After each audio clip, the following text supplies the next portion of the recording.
अवाम हो जाए होशियार, एक और महंगाई का बम गिरने को है तैयार। महंगाई के मारे अवाम जो पहले ही बिजली की जायद कीमतों की वजह से थी परेशान, उसे मजीद बिजली की कीमतों में इजाफे का इलेक्ट्रिक शॉक लगाने का हुकूमत ने बना लिया है मंसूबा।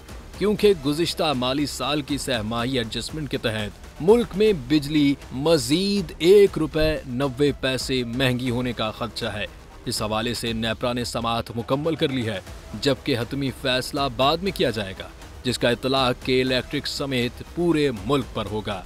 अगर दरखास्त मंजूर हो गई तो सारिफीन को सितंबर से नवंबर तक हर माह ₹1.90 फी यूनिट इजाफी अदा करना होंगे।